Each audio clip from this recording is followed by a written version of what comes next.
आज का बाइबल का वचन सन पौलुस का कोरिन्थियों के नाम पहला पत्र अध्याय 1 वचन 26 से 31 और आज का सुसमाचार सन मत्ती के अनुसार अध्याय 25 वचन 14 से 30।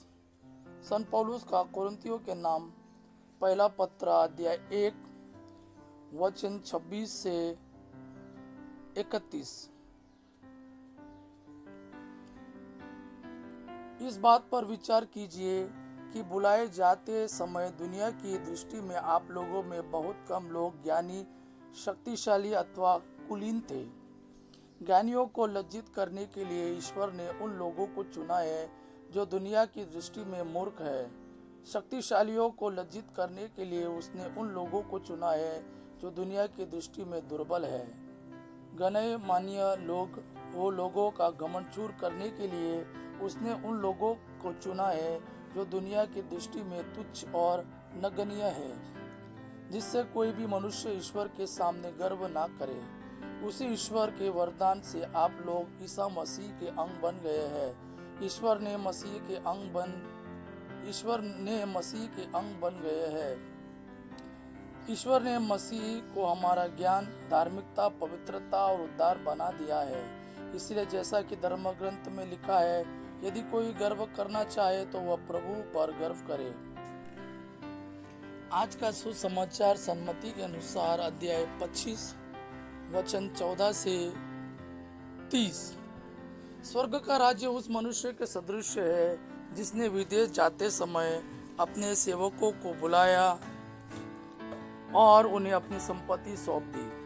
उसने प्रत्येक की योग्यता का ध्यान रखकर एक सेवक को 5,000, दूसरे को 2,000 और तीसरे को 1,000 अशर्फियाँ दी। इसके बाद वह विदेश चला गया। जिसे 5,000 अशर्फियाँ मिली थी, उसने तुरंत जाकर उनके साथ लेन देन किया तथा और 5,000 अशर्फियाँ कमा ली। इसी तरह जिसे 2,000 अशर्फियाँ मिली थी, उसने और 2,000 कमा ली। लेकिन जिसे 1,000 अशर्फियाँ मिली थी, वह गया और उसने भूमि खोदकर अपने स्वामी का धन छिपा दिया। बहुत समय बाद उन सेवकों के स्वामी ने लौटकर उनसे लेखा लिया। जिसे 5,000 अशर्फियाँ मिली थी, उसने और 5,000 लाकर कहा, स्वामी, आपने मुझे 5,000 अशर्फियाँ सौंपी थी, देखिए मैंने और 5,000 कमाई। उसके स्वामी ने उससे कहा, शाबाश भले और ईमानदार सेवक, तुम थोड़े में ईमानदार रहे, मैं तुम्हें बहुत पर नियुक्त करूँगा।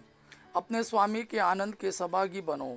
इसके बाद वह आया जिसे 2,000 अशर्फियाँ मिली थी।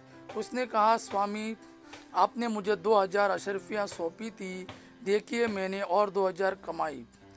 उसके स्वामी ने उससे कहा, शाबाश भले और ईमानदार सेवक, तुम थोड़े में ईमानदार रहे, मैं तुम्हें बहुत पर नियुक्त करूँगा। अपने स्वामी के आनंद के सहभागी बनो। अंत में वह आया जिसे 1,000 अशर्फियाँ मिली थी। उसने कहा, स्वामी, मुझे मालूम था कि आप कठोर है। आपने जहाँ नहीं बोया वहाँ लूनते हैं और जहाँ नहीं बिखेरा वहाँ बटोरते हैं। इसलिए मैं डर गया और मैंने जाकर अपना धन भूमि में छिपा दिया। देखिए, यह आपका है, इसे लौटाता हूँ। स्वामी ने उससे उत्तर दिया, दुष्ट, तुझे मालूम था कि मैंने जहाँ कहीं नहीं बोया वहाँ लूनता हूँ और जहाँ नहीं बिखेरा वहाँ बटोरता हूँ। तो मुझे मेरा धन महाजनों के यहाँ जमा करना चाहिए था, तब मैं लौटने पर उसे सूद के साथ वसूल कर लेता। इसलिए मैं ये 1,000 अशर्फियाँ इससे ले लो और जिसके पास 10,000 है उसी को दे दो, क्योंकि जिसके पास कुछ है उसी को और दिया जाएगा और उसके पास बहुत हो जाएगा। लेकिन जिसके पास कुछ नहीं है, उससे वह भी ले लिया जाएगा जो उसके पास है। और इस निक्कम में सेवक को बाहर अंधकार में फेंक दो, वहाँ वे लोग रोएंगे और दांत पिसते रहेंगे। यह प्रभु का वाणी है। प्रभु को धन्यवाद। अब्बा पिता की महिमा और पुत्र यीशु का प्रेम आप पर सदा सर्वदा बना रहे। आमीन।